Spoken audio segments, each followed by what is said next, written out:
Bon matin! Je suis dans l'une de ces journées où mes cheveux, je les déteste pas. Je me sens bien dans ma peau aujourd'hui. Mais c'est pas le but de cette vidéo de parler de moi. On est là pour parler de mon bilan du mois de juillet. Alors, je m'excuse à l'avance parce que la lumière aujourd'hui n'est vraiment pas terrible. On est au début du mois d'août et il pleut comme si on était au mois d'octobre. Alors, l'éclairage vient avec la pluie. Je suis pas mécontente de la pluie. Moi, j'avoue, là, ça me fait du bien à mon âme aujourd'hui. Alors, on est parti. Je fais mon bilan complet du mois de juillet. Le premier livre que j'ai terminé au mois de juillet, c'est Le crime du paradis de Guillaume Musso. On suit un policier qui va se ramasser sur une enquête où un couple américain fortuné va perdre leur fils de 3 ans. C'est vraiment un livre à la Agatha Christie, donc pendant une soirée où il y avait plein de personnes, l'enfant disparaît. Fait que là, toutes les personnes dans la maison sont suspectées. Et quand je parle d'Agatha Christie, c'est pas pour rien, c'est parce que c'est un hommage à Agatha Christie et ça, Guillaume Musso ne se cache pas de cette tournée vers Agatha Christie pour écrire son livre. Ce qui m'a quand même un peu déplu parce que si je voulais lire du Agatha Christie, j'aurais lu du Agatha Christie. Mais il y a quand même la petite tournure de Guillaume Musso au travers de sa lecture, mais j'ai pas trouvé que c'était un livre représentatif de Guillaume Musso comme a été ses premiers tomes, que j'ai particulièrement adoré. Tous ses premiers romans avaient une touche de Guillaume Musso. Plus les années avancent, plus je trouve qu'il s'inspire de beaucoup d'auteurs déjà existants pour écrire ce livre. C'est pas mauvais en soi, mais c'est peut-être moins ce que je recherche, surtout que j'avais beaucoup aimé Guillaume Musso pour son univers à lui. Le livre est quand même gros, je pense que c'est l'un des plus gros livres qu'il a écrit. Puis il y a vraiment cette limite entre qu'est-ce qui est vrai puis qu'est-ce qui est pas vrai. Parce que je pense qu'il s'est inspiré d'une histoire qui a eu vraiment lieu dans sa lignée familiale pour écrire son roman. L'histoire se passe en 1920. Mais c'est sûr que j'ai eu un peu de la misère à m'imaginer parce que c'est tellement écrit de manière contemporaine, puis on décrit tellement les lieux de manière contemporaine que j'ai pas vraiment vu l'ambiance des années 1920. À part dans quelques références culturelles ou quelques références au niveau technologique, là, c'est comme le cinéma. Ensuite, il aborde un personnage qui s'appelle Agatha Harding, qui est une autrice de polar, oh mon dieu, qui est clairement une référence à Agatha Christie, là, on s'entend. Fait que ouais, j'ai pas détesté, mais comme j'ai eu une petite légère note de ah ben je suis quand même déçue parce que c'est pas tant Guillaume Musso. J'ai pas deviné la fin, mais j'ai pas été surprise non plus. C'est ça. J'ai pas grand chose à dire de plus, vraiment, c'était pas le livre qui m'a le plus parlé. J'ai donné la note de 4 sur 5. Ensuite, j'ai lu le deuxième tome de Percy Jackson, donc c'est La mère des monstres. Puis moi, j'ai vu la saison 2 de la série. Fait que c'est sûr que j'avais ça en tête au niveau de ma lecture, mais j'ai vraiment essayé de dissocier les deux pour faire un avis complet sur le livre. En soi, moi, j'ai quand même préféré le deuxième. Puis je sais pas si c'est parce qu'on connaît déjà les personnages, on connaît déjà l'univers, mais j'ai vraiment aimé les personnages. Il y a peut-être juste Tyson que j'ai trouvé qui manquait un peu de mordant. Et surtout aussi, c'était la première fois qu'on voyait Tyson. Donc, c'est sûr qu'on apprend à connaître le personnage. J'ai quand même beaucoup aimé la ligne directrice aussi. Je trouvais que ça se liait bien ensemble.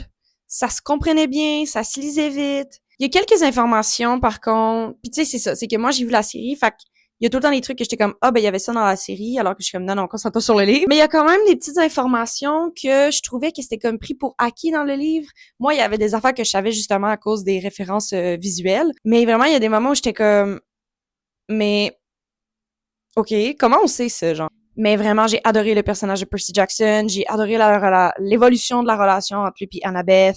Tu sais, comme j'ai mentionné plus tôt, tu sais, c'est ça, parce que là, je suis en train de relire mon review sur Insta, mais c'est que les enjeux qui ont été traités, on dirait qu'ils sont tous restés en surface. On n'est pas allé en profondeur de ce qu'on aurait pu, puis comme je l'ai déjà vu, je sais qu'on peut aller plus profond dans ces enjeux-là. Au niveau des personnages, j'ai vraiment aimé Tyson, malgré ce que j'ai dit au début, qui manquait peut-être de mordant. Mais Tyson a son élément important parce que sa relation avec Percy est vraiment importante pour la suite de l'histoire. Parce que pour Percy, il est devenu quelqu'un de super important, puis c'est devenu quelqu'un qui lui fait comprendre des choses, qui lui fait voir au-delà de certaines apparences. J'ai trouvé dans ce tome-là que Annabeth a perdu un peu de sa force de caractère. Je la trouvais un peu plus émotive que dans le premier tome. Tu sais, dans le premier tome, elle est dure, elle est crue, elle veut pas être amie avec Percy, elle veut juste se servir de lui pour partir en quête. Puis là, dans le deuxième tome, elle est vraiment plus émotive que ça. Et l'humour, on en parle parce que c'est l'un des plus de cette histoire. Parce que autant le personnage de Percy, il est super intéressant, mais ce qui le démarque, c'est son humour puis c'est sa plume. Donc, de voir son humour puis de voir la façon dont il réfléchit à certains enjeux me fait tellement rire. Puis je trouve que c'est ça qui le démarque, admettons, des autres fantasy young adult. C'est la façon dont on le présente. Comme je dis, je prends aussi en considération que c'est un roman qui a été écrit il y a quelques années, puis que moi, j'ai la référence du visuel. Et je le répète tout le temps, mais c'est parce que je veux préciser que moi, j'ai beaucoup la série en tête, puis je remets beaucoup le deuxième roman dans son contexte aussi d'écriture. Mais malgré tout, j'ai vraiment aimé le deuxième tome. J'étais vraiment happée, puis ça me donne vraiment le goût de lire la suite, surtout que la saison 3 sort, si je ne dis pas de bêtises, cette semaine ou en fin d'année. Je suis comme sûre. Je mettrai la date de sortie de la troisième saison. Donc voilà, c'est vraiment un bon roman, puis c'est vraiment une belle fantasy young adult. J'ai donné la note de 4.5 sur 5. Je commence à avoir chaud, fait que là, j'ai de la buée dans mes lunettes, puis honnêtement, mes lunettes, j'en ai pas besoin. Ensuite, j'ai lu Les Sirènes de Emilia Hart. C'est l'une de mes plus belles découvertes de l'année. J'avais noté le livre dans ma liste de livres que je voulais lire sur Fable, puis je l'ai trouvé en librairie usagée. Comme je l'avais vu dans ma liste, ben, je l'ai acheté, mais sauf que je me souvenais plus pantoute de pourquoi je l'avais mis là, puis je me souvenais plus pantoute de quoi ça parlait. Fait que j'ai acheté le livre en me disant, ça parle de sirènes, je suis sûre que ça va être une belle lecture estivale. Je me suis un peu trompée par rapport à ça, mais c'était un excellent livre. Vraiment, là, incroyable. Ben déjà, la préface dans son début où elle parle des communautés autochtones irlandaises qui se sont faites éradiquer par les hommes. Puis elle est comme, je ne suis pas celle qui devrait en parler, mais il faut que quelqu'un en parle. You got me, girl. L'histoire, c'est qu'on suit Lucie. Il va lui arriver une aventure vraiment poche. Je cherchais une manière polie ou un peu poétique de le dire, sauf que finalement, ça sort comme ça. Et au point où elle va quitter l'université où elle réside pour aller retrouver sa sœur parce que elle et sa sœur ont des points communs, puis elle a besoin de réponse à ces questionnements. On est dans l'univers irlandais. Irlandais? Oui, il me semble que c'est ça. Irlandais. Si c'est pas ça, je vais le mettre ici. Donc, on a le premier point de vue où on voit Lucie qui se rend chez sa sœur Jess, sa grande sœur. Sauf que là, elle se rend compte que Jess est pas là. Et là, quand elle parle aux voisins, elle parle aux gens dans son entourage, ben, personne sait vraiment elle est rendue où. Et là, elle va commencer à se renseigner sur la ville où Jess habite parce qu'il y a comme une part de mystère où il y a des hommes qui ont disparu du jour au lendemain, probablement noyés dans l'océan. Puis elle, c'est une fanatique de true crime puis de disparition, fait qu'elle est comme hooked là-dessus. Fait qu'elle va commencer à faire des recherches par rapport à ça. On a un autre point de vue. On suit Mary et sa sœur Eliza. Eliza! Ceux qui ont la rêve vont la voir. Dans les années 1800. Parce que les deux jeunes filles ont commis un crime à l'époque et elles vont être envoyées sur la nouvelle terre qui, je crois, est l'Irlande. Donc, elles vont naviguer dans un navire dont je n'ai plus le nom. Voyons, je suis non bien mauvaise pour me souvenir des noms. Bref, elles vont embarquer sur un navire avec plusieurs autres femmes qui ont été condamnées de crimes et elles vont passer du temps dans la cale ensemble. On s'entend, c'est pas des femmes qui sont super bien traitées, surtout dans les années 1800. On s'en colissait un peu si on les considérait comme des criminels. Le bateau va faire naufrage. Et là, on apprend un peu qu'est-ce qui s'est passé avant le naufrage. Fait qu'on en apprend sur qu'est-ce qui ont été vécu à ce moment-là. Les deux histoires sont reliées. Je vais pas le dire comment ni pourquoi parce que ça va spoiler le livre un peu. Puis c'est vraiment un livre où je me dis le moins d'informations que t'as, le mieux c'est. Je dois quand même mentionner que c'est une histoire qui est quand même assez lourde. On aborde des sujets qui sont pas faciles. Puis tu le sens que au niveau de la plume, on veut créer une tension. Dès le début, tu te sens mal à l'aise, mais tu fais comme pourquoi. Mais tu ressens vraiment tout ce que le personnage vit dans les premières pages. Parce que l'action commence directement, OK? Dès la première page, on sait ce qui est arrivé à notre protagoniste et pourquoi elle veut s'enfuir, genre. C'est clairement les premières lignes, ça explique qu'est-ce qu'elle est en train de faire ou qu'est-ce qui est en train d'arriver, genre. Fait que dès le début, tu ressens ce malaise, tu ressens cette tension que vit le personnage, t'es vraiment avec elle. Fait que je vous dirais, si vous pensez que c'est une petite lecture légère, ne prenez pas ça pour acquis parce que ça l'est pas. Mais toute cette tension-là, toute cette lourdeur-là est tellement bien liée à l'histoire. Tu sais, des fois, tu fais comme, mais pourquoi c'est aussi tendu que ça? Je comprends pas. Là, l'univers entier fonctionne absolument bien.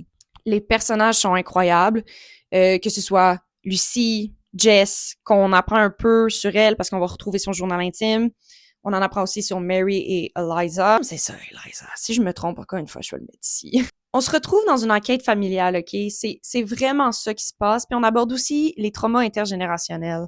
Toutes les violences qui ont été faites aux femmes, toute l'histoire de justement les naufragés, comment les femmes étaient traitées, même s'ils étaient considérés comme des criminels, alors que c'est même pas des gros crimes ce qu'ils ont fait, là. Puis c'est vraiment des sujets qui sont pas le fun à aborder, mais je trouve que la manière dont il les a traités, ces enjeux-là, ont été vraiment bien faites. Vraiment un univers où on mélange le contemporain, mais on mélange aussi le côté mythologique par rapport à tout ce qui est l'univers des sirènes. Vraiment, vraiment intriguant, puis je trouve que c'est super brillant la manière dont elle a lié ces deux univers-là, qui est le monde contemporain dans lequel on vit versus le côté mythologique. Là. Fait que c'est vraiment un livre qui est féministe. On aborde le côté historique de la chose. Même si c'est fictif, on comprend qu'il y a certains éléments qui restent du côté historique, mais ça reste qu'on est immersé dans le livre du début à la fin. Moi, il n'y a pas un moment où j'étais pas happée dans le livre. C'était vraiment un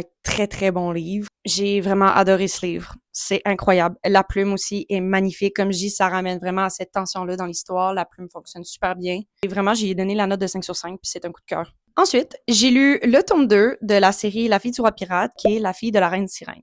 J'avais lu le premier tome au mois de mars, puis autant j'avais aimé ça, autant ça m'avait pas autant happé que ce que j'aurais voulu parce que ça me donnait vraiment des vibes de Wattpad. Et en ce sens-là, genre, c'est pas, ce que je dis, c'est pas dramatique que ça vienne de Wattpad. C'est juste que je trouvais que la ligne directrice puis l'originalité de l'histoire était peut-être pas là. Mais je remets aussi au contexte, c'est un young adult, OK? C'est pas fait pour moi. J'ai été vraiment étonnée de l'évolution entre le premier et le deuxième tome.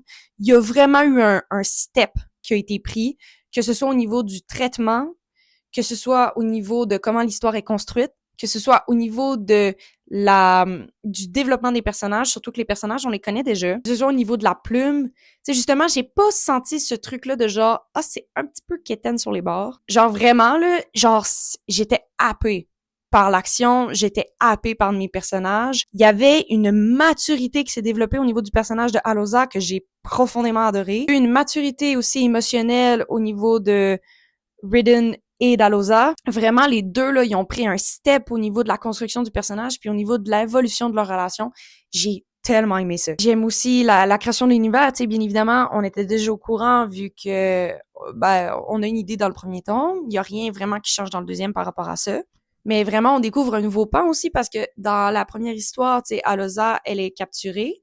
Fait qu'on la voit en tant que captive d'un autre navire versus dans ce tome-là, on la voit en tant que pleine capitaine de son navire et de son équipage. J'ai vraiment aimé ce deuxième tome-là. Je dirais pas que la duologie en tant que telle, c'est une duologie coup de cœur pour moi, mais j'ai vraiment, vraiment aimé ce deuxième tome-là. Fait que je lui ai donné une note de 5 sur 5 coup de cœur parce que clairement, j'y repense récemment. J'ai vraiment aimé comment la fin est arrivée. J'ai pas trouvé que c'était une fin précipitée. Considérant comment l'histoire est un peu construite, j'avais un peu peur que ça arrive. Finalement, je suis vraiment satisfaite de comment la fin est arrivée. Il y a un troisième tome, c'est juste pas sur le personnage d'Alosa, c'est sur un membre de son équipage. Je vais probablement pas le lire parce que c'est pas un personnage de base qui m'attire. Ensuite, j'ai lu en service presse reçu par les éditions Luxinox dans mon vlog de semaine littéraire. Vous avez vu un petit aperçu parce que j'ai filmé des bouts. Puis pour ceux qui auraient peut-être pas vu cette vidéo-là, je suis devenue partenaire avec la maison d'édition Luxinox pour l'année 2026-2027 et on avait le choix de prendre un livre dans leur catalogue et moi j'ai pris Les Passeurs de cartes. Je vais être honnête. La raison pour laquelle je l'avais choisi de base, c'est parce que je pensais que c'était une histoire de piraterie. Ça ne l'est pas. C'est une histoire fantastique, mais il y a aucun lien avec la piraterie là-dedans. Fait que j'avoue, en commençant cette histoire-là, j'étais déçue. Fait que j'ai comme délaissé un peu mon livre de côté en disant je vais y revenir parce que là, en ce moment, j'ai trop ce sentiment-là de déception pour être capable de pleinement apprécier mon histoire. Quand j'ai réussi à passer outre ça, j'ai adoré. Mais j'avoue que j'ai trouvé que pour un roman fantastique d'une telle profondeur au niveau de la construction de la magie puis au niveau du world building, j'ai trouvé qu'il était court. Parce que moi, sur mon ordi, il y avait seulement 215 pages. Ce qui, je crois, équivaut à peu près 300 quelques pages dans un livre papier. Ce qui, selon moi, est assez court, merci. Donc, les premiers 50%, même si l'histoire commence directement dans l'action, le prologue nous met l'événement avant qu'on rencontre notre personnage principal. Ben, dès le premier chapitre, elle habite à Londres, elle part directement à Bath. J'ai même pas expliqué c'est quoi l'histoire. On suit Sienna, son grand-père est assassiné dans des mystérieuses circonstances, puis il lui donne sa boutique de cartes, parce que c'était un homme qui récupérait les cartes, puis qui les entretenait. Elle va découvrir que son grand-père avait un pouvoir qui était le passeur de cartes. Fait qu'avec les cartes, ils peuvent se téléporter où est-ce qu'ils veulent. Chaque passeur de cartes a comme une spécificité distincte. Il y a des gens qui sont capables de contrôler le feu, il y a des gens qui ont des relations avec de l'eau, il y a d'autres qui sont capables d'invoquer des créatures mythologiques qu'on dessine avec les cartes. Elle, Sienna, sa particularité, c'est les cartes de sang. Elle utilise son propre sang pour créer les cartes qu'elle veut. Donc, vous comprenez que c'est un univers avec beaucoup de sous-couches magiques. Fait que les premiers 50% du roman, c'est beaucoup explicatif. Et à partir de la moitié, on embarque vraiment dans l'action qui a à son compte qu'il y a quelqu'un qu'elle doit sauver. Fait qu'ils se font une petite équipe et ils partent dans un autre monde qui s'appelle les Terres frontaliennes. Qui est comme un similaire à la Terre normale, c'est juste que c'est un monde où tout va mal. Et le roi, en place, il veut envahir les terres, ben, nos terres, mettons, que j'ai oublié le nom, mais elle a vraiment un vocabulaire travaillé pour tout son univers. Mais vous voyez, je m'en souviens pas. Fait que c'est ça, le roi veut envahir pour avoir accès à ces terres-là, sauf que ben, les passeurs de cartes sont là pour éviter que ça arrive. Fait que là, c'est ça, ils partent en mission de rescue. Comment on dit ça en français? Mission sauvetage. Pour aller sauver quelqu'un qui est pris dans les terres frontaliennes. Rendu là-bas, ils vont être aidés d'une personne qui est sur les lieux. Vraiment, c'est un pacing qui est quand même extrêmement rapide, considérant à quel point le livre est court. Ce qui fait, selon moi, que on a manqué de développement de personnages. On a manqué ce truc-là où on s'attache aux personnages puis on est stressé pour eux. Surtout au niveau aussi du développement des relations entre les personnages. Les personnages, là, quand l'histoire se commence, là, ils ne se connaissent pas du tout. Et vers la fin, c'est comme s'il y avait eu un saut qu'on n'a pas vu. On n'a pas pris le temps d'apprécier le développement de leur relation parce que fallait qu'à la fin de l'histoire, il y ait cet élément de leur relation qu'il fallait atteindre. Fait que c'est comme si on avait précipité ce point, mettons, où on veut se rendre au niveau du développement de leur relation. Clairement, il manquait une marche, là. Moi, j'étais comme, d'où ça sort? J'étais pas capable, moi, de m'attacher aux personnages puis aux événements qui arrivaient. Tu sais, il y en a plusieurs personnages, là. Il y en a comme 4-5. Puis je me souviens même pas de qui est qui. Je me souviens même pas de qui fait quoi. Fait que c'est ça. J'ai trouvé que dans ce roman-là, clairement, la grosse lacune, c'était le développement du personnage puis le développement des relations entre les personnages. Tu sais, comme la relation de Sienna avec son grand-père, ben, on en aborde un peu, mais on comprend pas toute l'étendue de sa peine d'avoir perdu son grand-père qu'elle a pas vu depuis des années. Fait que pour moi, ça me fait de la peine parce que j'aurais voulu m'attacher à ces personnages-là, j'aurais voulu m'attacher à l'univers. Tu sais, je comprends tout du world building maintenant. Non, j'avoue, j'ai eu de la misère à comprendre. Ça m'a pris vraiment du temps avant de comprendre tout l'enjeu magique. J'aime l'univers, j'aime le concept, mais je suis pas capable de m'attacher aux personnages, fait que ça fait que je suis pas capable d'apprécier le livre à sa juste valeur. Je mets un point là-dessus parce que il y a un deuxième tome qui arrive en fin d'année. Mais je me dis qu'il va peut-être avoir des changements au niveau du deuxième tome, au niveau de justement ce développement de personnages qui manquait selon moi. Mais somme toute, après avoir passé, c'est ça, cette petite déception, après avoir bien compris l'univers, j'ai clenché le restant du livre parce que j'étais tellement hooked, j'étais tellement happée par les actions qui étaient en train d'arriver. Clairement, c'est des combats, c'est de la tension, tu fais comme faut pas qu'il se fasse prendre parce que sinon il pourrait arriver ça. Fait que j'étais vraiment happée dans l'histoire puis j'avais juste envie de le finir puis tu sais de continuer ma lecture. Honnêtement, si le tome 2 serait sorti, j'aurais lu le deuxième tome parce que ça finit tellement sur un cliffhanger, tu fais comme ben là why do you do this to me? Donc voilà, j'ai vraiment beaucoup apprécié ce livre. Alors un gros merci aux éditions Luxenox pour l'envoi de Cerceris Press.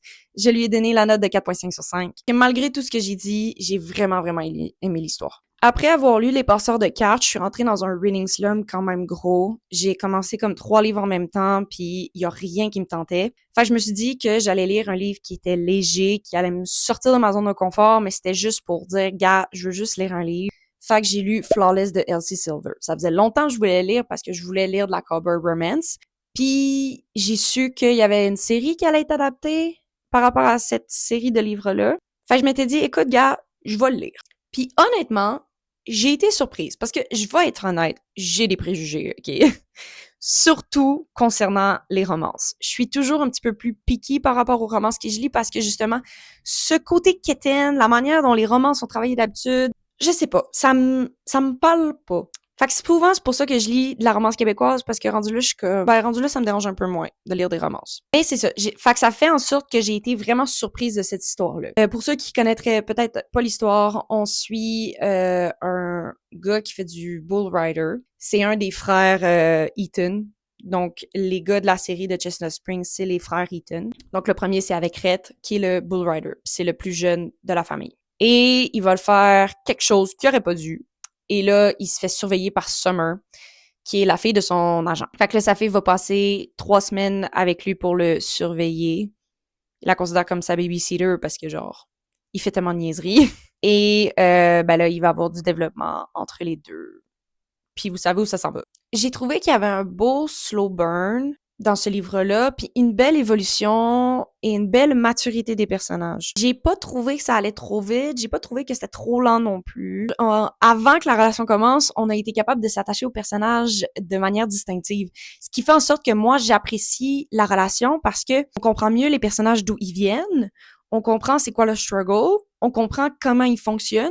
Fait que là, après, on est comme, OK, maintenant que je sais ça, qu'est-ce que ça donne quand ils sont ensemble? Par contre, j'ai trouvé que la fin était un peu rushée, dans le sens où on dirait que toute l'action qui se passe dans l'histoire se passe dans les 90 dernières pages du livre. Ça faisait en sorte que c'était un peu comme précipité comme fin. J'étais faite comme, quoi? C'est maintenant que ça arrive, alors que moi, j'étais comme, ben, ça aurait pu arriver un peu avant. Mais ça a fait en sorte que j'ai eu vraiment de la misère à déposer mon livre pour la fin, parce que là, j'étais comme, ben là, je veux savoir ce qui se passe, je veux savoir comment ça finit, parce que là, je sais pas du tout comment ça finir, en considérant le peu de temps qui me reste et le peu de pages qui me restent. Je vais être honnête, OK? Je n'ai pas lu les scènes de Spice. J'en ai lu une, j'ai lu la première et j'ai fait non merci. Je ne dis pas que les scènes de Spice étaient mauvaises, je dis juste que les scènes de Spice n'étaient pas faites pour moi. Ce n'est pas le genre de scène que j'aime particulièrement lire. Ça me cringe, je me sens pas bien. C'est juste, ça me parle pas. Fait que je peux pas parler des scènes de Spice. Ouais, c'est ça. C'était vraiment une belle lecture pour me sortir de mon reading slum. Ça a fonctionné parce que j'étais hypée dans l'histoire puis je voulais continuellement lire mon livre parce que j'étais comme, j'ai vraiment hâte de savoir où est-ce que ça s'en va. Puis les personnages me tapaient pas sur les nerfs. Donc je lui ai donné la note de 4 sur 5. J'allais dire 5 sur 5, mais non, quand même pas. Mais tu sais, j'ai assez apprécié les personnages pour me dire, hey, j'ai hâte de lire la suite de la série. J'avoue que mon personnage préféré, j'ai vu puis c'est le dernier de la série. J'étais comme, mais pourquoi tu l'as mis en dernier? C'est genre le meilleur personnage. Mais j'ai quand même vraiment hâte de lire le deuxième. Il me reste 2 livres à parler. Le premier des 2, je vais y aller rapide parce que j'ai fait un vlog dédié à ce livre-là. Il n'est pas sorti encore parce que j'ai eu de la difficulté à me motiver à faire le montage, j'ai eu de la difficulté à trouver du temps pour monter aussi, j'ai voulu prioriser d'autres contenus, puis je veux prioriser ce contenu-là avant de sortir le vlog. Fait que je vais moins en parler parce que ben il y a une vidéo dédiée à ça, fait que si le livre vous intéresse, quand il va sortir, je vais vous rediriger vers cette vidéo-là. Je sais pas si quand vous voyez cette vidéo-là, le vlog est déjà sorti. S'il est pas sorti, ben c'est un bon moment pour s'abonner, pour mettre la cloche, pour avoir tous les rappels des vidéos qui sortent. Hey, c'est la première fois que j'y pense qu'il faut que je le dise dans mes vidéos YouTube. C'est bizarre. Mais le livre, c'est Le voleur d'étoiles de Chelsea Abdullah. C'est une fantasy inspirée des contes de Mille et une nuits. Je vais vous le dire tout de suite, j'ai donné la note de 5 sur 5 coups de cœur. Parce que vraiment, le livre était super intéressant. Moi, je m'attendais à rien. Je pensais que ça allait être vraiment une... Je vais être honnête, c'est une inspiration un peu boboche des contes de Mille et une nuits. Moi, je voyais un peu Aladdin dans ma tête, là. Encore une fois, j'ai des préjugés sur les livres. Tapez-moi pas ses doigts. Je sais que vous en avez aussi, OK? Fait que vraiment, je m'attendais à rien, mais j'étais comme, c'est un livre quand même de 550 pages, fait que si j'aime pas ça, ben je vais pas lire le deuxième, parce que c'est une trilogie. J'ai le 1 et le 2 à la maison. Finalement, je vais tous les lire. Parce que comment le livre a été traité, il a été traité en profondeur. Tu sais, quand je disais que j'aime quand on prend le temps, quand on apprend à connaître les personnages, quand j'aime qu'on développe l'univers, ben ce livre-là a comme coché toutes les cases de ce que je recherche dans une fantasy. Puis là, en plus qu'on a droit 3 tomes, j'ai fait 2, 3. J'ai vraiment hâte de savoir comment tout va évoluer parce que clairement, je me suis vraiment attachée au personnage. Les climax sont au bon moment, c'est des bons climax, la fin était pas précipitée, puis vraiment les évolutions des personnages, toutes les personnages. Il y a pas un personnage, même les trous de cul, OK? Tous les personnages que j'étais comme que j'aimais pas au début, je les aime toujours pas à la fin. Bon, peut-être pas toutes, là. Il y a des personnages que j'aimais pas au début qu'à la fin, j'ai fait comme « Yes, good job! » Vraiment, c'était une excellente fantasy. Je le recommande à tout le monde. Voilà, 5 sur 5 coup de cœur. Lisez ça. Et le dernier, c'est un service presse des éditions Luxenox. Donc, c'est Un trône entre nous. C'est une romantasy québécoise. Et le livre sort le 5 août. Fait que c'est une très belle recommandation pour le 12 août. Je fais une petite parenthèse à ça. Le 12 août, c'est la journée J'achète un livre québécois. Pourquoi cette journée-là est importante selon moi? Parce que en général, les arts en ce moment, ça va très mal. La littérature québécoise est pas mise de côté non plus. Puis c'est important d'encourager les artistes d'ici. Je ne dis pas que tu ne dois lire que du québécois dans ta vie. Je ne lis pas que du québécois. J'adore la littérature étrangère. Puis je considère que de lire de la littérature étrangère, c'est important. Autant que de lire des classiques littéraires, parce que si c'est des classiques, c'est qu'il y a une raison. Mais je pense aussi que la littérature québécoise doit prendre une place importante dans ce qu'on lit dans la vie de tous les jours. Et vraiment, on a des belles pépites au Québec. Donc, si vous avez un livre à acheter, achetez-le le 12 août parce que ça va encourager l'économie locale. On en a besoin. Parenthèse finie. Un trône entre nous, c'est le premier roman de Lovia Charbonneau et moi, j'en reviens pas. Son livre est incroyable. Vraiment, là, genre, c'est le type de romantasy que j'adore. Je sais que ça sera pas pour tout le monde, puis la première raison étant que, même si c'est considéré comme une romantasy, on accorde peu d'importance sur la romance. C'est vraiment un gros slow burn. Fait que, je vous dirais, pendant les 60 premiers pourcents du roman, il y a quasiment pas ou peu de romance. Donc, ce qui fait en sorte qu'il y a certaines personnes qui vont moins aimer ça parce que c'est beaucoup axé sur de l'action passive. Tu sais, il y a beaucoup de choses, beaucoup d'événements qui arrivent, mais c'est ça, c'est passif. C'est en prévision de ce qui va arriver à la fin du livre. Le résumé étant qu'on suit... j'allais dire Alosa, mais ça, c'est l'autre personnage. Comment elle s'appelle? Alésia. C'est pour ça que je t'ai mêlée. Alésia, son père est décédé, puis son père était le roi. Fait que, de fait, elle a été proclamée reine du royaume. Sauf que, il y a son oncle qui veut prendre le pouvoir, fait qu'il la délaisse un peu de côté. Fait qu'elle, son but, c'est de renverser son oncle pour être capable de prendre le plein pouvoir sur son royaume. Elle va rencontrer 2 personnes importantes. Elle va se sauver du château à m'emmener, puis elle va faire la connaissance de Cal, qui est un garde dans la ville. Puis il va vouloir revoir la jeune fille, parce qu'il sait pas que c'est la reine à ce moment-là, fait qu'il va s'engager dans la garde royale pour le retrouver. Mais là, il va se rendre compte que c'est la reine. Fait que ça va créer une dynamique au niveau de leur relation un peu plus complexe que ce qu'il aurait pensé. Et la deuxième personne qui est importante, c'est l'assassin, parce qu'il y a un assassin qui va être engagé pour l'éliminer. Puis finalement, ben, il va arriver quelque chose que, au point où les 2 personnages vont se rapprocher. C'est comme un genre de semi-triangle amoureux. Fait que c'est ça, fait que c'est beaucoup axé sur l'action au début. Mais moi, j'adore ce type de livre-là. Et surtout, c'est un réel slow burn. Fait que quand les premiers moments intimes ou les premiers balbutiements d'une relation commencent, genre, c'était worth it, l'attente. Parce que tu fais comme, enfin. Puis, comme j'ai dit pour le livre d'avant, c'est que t'apprends à connaître les personnages, t'apprends à connaître c'est quoi leur situation, t'apprends à connaître comment ils se voient au début. S'ils s'aiment pas, ben ils s'aiment pas. Puis là, tu comprends pourquoi les raisons ils s'aiment pas. Fait quand finalement le personnage évolue, ben moi j'ai trouvé ça juste beau. C'était vraiment vraiment beau de voir l'évolution des personnages puis de voir comment leur relation évolue. J'étais émue. C'est vraiment un roman où tu te questionnes peu sur la finalité. En tout cas, du moins, pour moi, ça a été ça. J'étais comme, peu importe comment l'histoire finit, moi, c'est le voyage, le voyage au travers du roman qui m'intéressait le plus. Encore une fois, j'ai fait aussi un simili-vlog là-dessus sur la plateforme TikTok. Je l'ai aussi partagé sur Instagram. Fait que si ça vous intéresse, il y a quand même plus de détails. Puis c'est mon ressenti sur le coup. Fait qu'il y a des affaires peut-être que j'ai pas nommées ici, mais qui vont être nommées dans cette vidéo-là.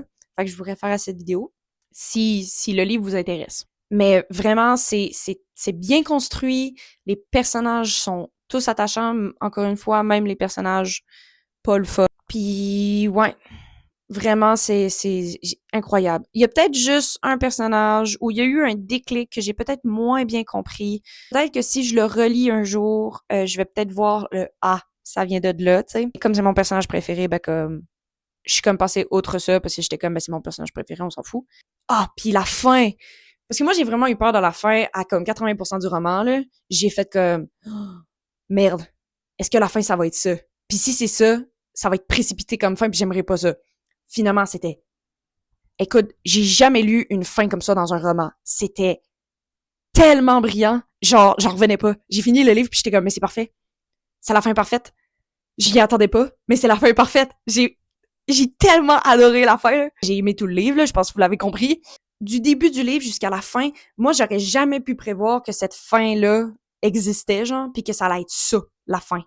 Mais c'est pour ça que je vous dis que ce livre est incroyable. Parce qu'il y a de l'action, il y a du beau développement de personnages, les personnages sont attachants. Et on a aussi un personnage, Alésia, qui est fort. Elle assume dès le début que c'est pas un personnage parfait. Elle assume que c'est pas quelqu'un de fort. Elle assume qu'elle a des erreurs puis qu'elle a des failles. Et elle garde un mur au niveau de ses sentiments au début qui est tellement fort que quand on commence à entrevoir les failles dans son masque, là on fait comme c'est vrai qu'au final c'est juste une petite fille qui a jamais été proche de son père puis qui le doit prendre le royaume. Puis de voir aussi comment les personnages perçoivent Alésia, c'est aussi beau à voir. Fait que bref, le personnage se dévoile au fur et à mesure de l'histoire, puis on comprend à quel point c'est un personnage qui est troublé malgré tout ce qu'on peut penser d'elle, parce que comment elle se porte, comment elle, la plume, la présence... Ah oui, la plume. Wow. Wow, wow, wow. Il y a vraiment des phrases qui ont été écrites ou des dialogues que les personnages ont dit et j'ai fait Oh my god, that's beautiful. Genre vraiment, butterfly in my belly, j'ai vraiment eu ce sentiment-là en lisant certaines répliques qui ont été mises. Et aussi comment tout l'univers est apporté par la plume. Vraiment, je sais plus ce que je disais avant de parler de la plume. Ah oui, comment la plume percevait Alésia puis la présentait, mais c'est la même chose parce que c'est un narrateur omniscient. On est comme axé sur un personnage. Fait qu'au début, on est avec Alésia, à un moment donné, on est du point de vue à Cal, ensuite on est du point de vue à l'assassin. C'était beau aussi de voir les différences au niveau de la plume, de qu'est-ce que le personnage pense de ce personnage. J'ai plus d'arguments. Lisez ce livre, ok? Alors, je veux le redire encore et encore, mais un gros merci aux éditions Luxinox pour m'envoyer du service presse parce que clairement, j'ai fait une découverte incroyable et c'est une autrice que je vais noter quelque part dans ma petite poche et que si elle sort en prochain tome, je le prends.